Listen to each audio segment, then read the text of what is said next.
आप देख रहे हैं लाइव बिहार। मैं हूं आपके साथ असलम अब्बास। लोकसभा चुनाव में एक सीट पूर्णिया पूरे चर्चा में था, खास करके पप्पू यादव और दूसरी तरफ महागठबंधन के प्रत्याशी बीमा भारती को लेकर तेजस्वी यादव ने किस तरीके से राजनीति को अपनी व्यक्तिगत छवि तक पहुंचाया और यहां तक कि उन्होंने इस रैली में साफ साफ कह दिया था वोटरों से, मतदाताओं से कि अगर इंडिया गठबंधन के प्रत्याशी को आप वोट नहीं देते हैं तो एनडीए को चुन लीजिए। और वही पूर्णिया लोकसभा क्षेत्र से राजद की प्रत्याशी रही बीमा भारती, जो कि पहले रुपौली विधानसभा क्षेत्र से विधायक थी। बिहार में जब सरकार बदली, यानी कि महागठबंधन से एनडीए की सरकार बदली, तो रुपौली के विधायक बीमा भारती ने नीतीश कुमार से बगावत की और इस्तीफा दिया था।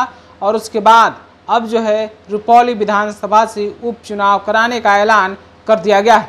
भारत निर्वाचन आयोग की तरफ से जो है 13 सीटों पर हिंदुस्तान के 7 राज्यों में उपचुनाव होने हैं, जिसमें से बिहार का एक विधानसभा क्षेत्र रुपौली है, जहां से बीमा भारती जदयू के टिकट पर 2020 विधानसभा चुनाव में जीतने में सफल रही थी। लेकिन जिस तरीके से राजनीतिक घटनाक्रम बदला और उन्होंने इस्तीफा दिया और अब वहां उपचुनाव होने हैं, तो रुपौली विधानसभा उपचुनाव के लिए भारत निर्वाचन आयोग की तरफ से जो तारीख बताया गया है उसके हिसाब से आप 14 से लेकर 21 जून तक आप नामांकन दाखिल कर सकते हैं। अगर प्रत्याशी वहां हैं तो आप वहां नामांकन दाखिल कर सकते हैं, जबकि स्क्रूटनी यानी कि नामांकन पत्रों की जाँच पड़ताल जो है वो आपको 24 तारीख और लास्ट डेट नामांकन वापस लेने की आखिरी तारीख 26 जून निर्धारित की गई है। और उसके बाद फिर जो है 10 जुलाई 2024 को सभी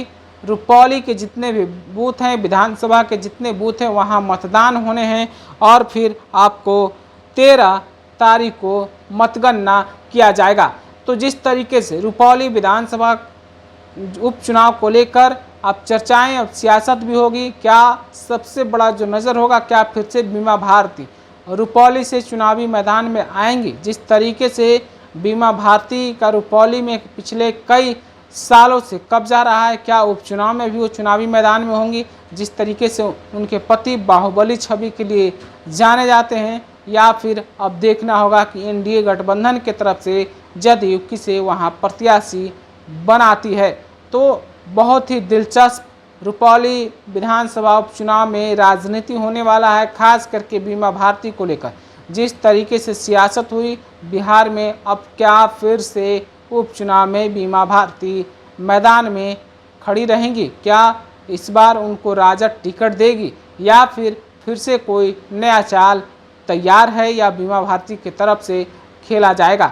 आप अपनी प्रतिक्रिया क्या रखते हैं रुपौली विधानसभा के उपचुनाव के बारे में, खास करके बीमा भारती के बारे में? कमेंट में हमें ज़रूर बताइएगा। आपका बहुत बहुत शुक्रिया।